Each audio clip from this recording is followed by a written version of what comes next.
नमस्कार, मेरा नाम है राजेश और आप देख रहे हैं प्रभात खबर। कांग्रेस के चिंतन शिविर के बाद झारखंड की राजनीति में हलचल तेज हो गई है। राजनीतिक मंथन के बाद गठबंधन में प्रेशर पॉलिटिक्स का खेल शुरू हो गया है।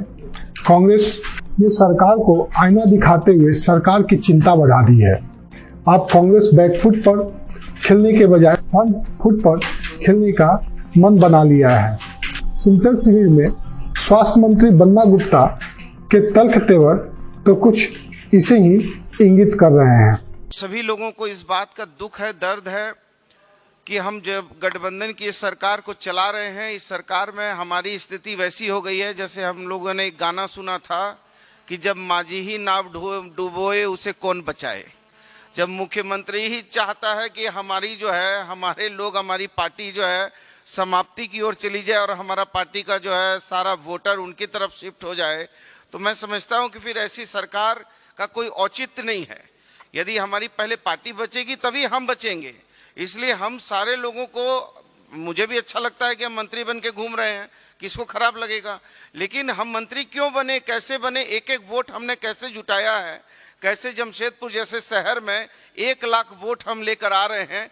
इसलिए हमको जरूर ये तय करना होगा कि हमारी विचारधारा और हमारा सिद्धांत कभी कमजोर नहीं हो और राष्ट्रभाषा के साथ प्रभारी जी कभी समझौता नहीं किया जा सकता है। जिस दिन यदि राष्ट्रभाषा के साथ और माँ भारती के साथ समझौता करना पड़ेगा तो मेरे जैसा लोग, तो मैं अंदर से बहुत क्रांतिकारी विचार का हूँ, तो मैं तो उसी दिन इस्तीफा देने में विश्वास करूँगा। मैं कभी उसमें नहीं रह सकता हूँ। और कोऑर्डिनेशन कमेटी बने, निश्चित तौर पर बननी चाहिए और कोऑर्डिनेशन कमेटी से ही हम उनको जो है घेर सकते हैं। बन्ना गुप्ता अकेले नहीं है जिसने चिंतन शिविर में सरकार को आईना दिखाने का काम किया। कांग्रेस विधायिका दीपिका सिंह पांडे ने तो कार्यकर्ताओं के सम्मान का मुद्दा उठाते हुए सरकार पर प्रहार किया। दीपिका सिंह ने तो स्पष्ट कर दिया कि कोरोना काल में काम हमने किया और नाम झामुमो का हुआ। सरकार हमारे काम को भी अपने नाम करने का काम कर रही है, यह गलत है। कांग्रेसियों को इसके लिए सचेत रहने की जरूरत है। जो काम कांग्रेसी कर रहे हैं उसे जनता के बीच जाकर बताने की भी जरूरत है। मोर्चा संगठनों पर खासकर जब आंदोलन में प्रशासनिक कार्रवाई हो रही है तो जिला एवं प्रदेश स्तर पर सहयोग मिलना चाहिए। किसी केस मुकदमे में जब हमारे युवा साथी या महिलाओं का नाम आए तो वरिष्ठ नेताओं को यह सुनिश्चित करना चाहिए कि उन्हें इस परेशानी से कैसे निकाला जाए। सरकार के किसी काम को लेकर के अगर सहमति ना हो या जनता को वह मंजूर ना हो तो वैसे मुद्दों पर अग्रणी मोर्चा को आगे करके उनके लिए आंदोलन खड़ा किया जाना चाहिए।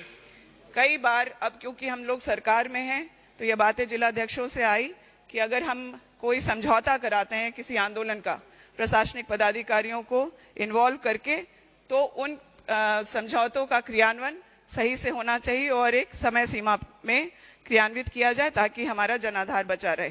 अभी हमारे महागठबंधन के अन्य दलों द्वारा ऐसे निर्णय लिए जा रहे हैं जो हमारे विचारधारा के अनुरूप नहीं है और हमें कहीं नुकसान उठाना पड़ रहा है, तो उसके लिए आंदोलन संगठन के माध्यम से होना चाहिए। यूपी के मधुबन के चिंतन शिविर के समापन के बाद जो विरोधाभास उभर कर सामने आए हैं उन पर एक नजर डालना बहुत जरूरी है। प्रदेश कार्यकारी अध्यक्ष बंधु तिर्की और पार्टी के बड़े नेताओं के द्वारा जो मांग की जा रही है उसके राजनीतिक मायने को समझने की भी जरूरत है। कांग्रेस और झामुमो के बीच नाराजगी का मूल मुद्दा नीतिगत फैसले में कांग्रेस को दरकिनार करना है। कांग्रेसियों का कहना है कि हाल के दिनों में हेमंत सरकार ने कई ऐसे नीतिगत फैसले लेने से पहले कांग्रेस को साथ लेकर उसके साथ विचार विमर्श करने की भी जरूरत नहीं समझी। बात चाहे नियुक्ति नियमावली में किए गए फेरबदल की हो या जेएमएम द्वारा भाषीय विवाद को हवा देने की, सरकार ने गठबंधन में होने के बावजूद कांग्रेस से इन मुद्दों पर चर्चा नहीं की। यह हम कांग्रेसियों के लिए अपमान की बात है। अतः अब कोऑर्डिनेशन कमेटी का गठन होना चाहिए और उसकी बैठक भी होनी चाहिए। प्रदेश अध्यक्ष राजेश ठाकुर ने तो साफ शब्दों में कह दिया है कि अब कोऑर्डिनेशन कमेटी का अध्यक्ष कांग्रेस का ही होना चाहिए। साथ ही कॉमन मिनिमम प्रोग्राम तय करना जरूरी होगा। कांग्रेस ने चिंतन शिविर के बहाने खुद की सरकार में एक लकीर खींच दी है। यह लकीर गठबंधन को साथ लेकर चलने की है। अगर जेएमएम आने वाले समय में कांग्रेस के प्रस्ताव से सहमत दिखी तो ऑल इज वेल वाली बात होगी, वरना यह लकीर गठबंधन के बंधन के अंदर दरार पैदा कर सकती है। हम आपको बताएं कि ये गठबंधन में दरार की लकीरें कितनी खिंच गई है, आप इसका अंदाजा इसी से लगा सकते हैं कि पिछले 3-4 दिनों से कांग्रेस के प्रभारी रांची में हैं, लेकिन उनकी मुलाकात झारखंड के मुख्यमंत्री हेमंत सोरेन से नहीं हुई है। ऐसे ही राजनीति से जुड़ी अपडेट खबरों को देखने के लिए आप हमारे साथ जुड़े रहें। नमस्कार।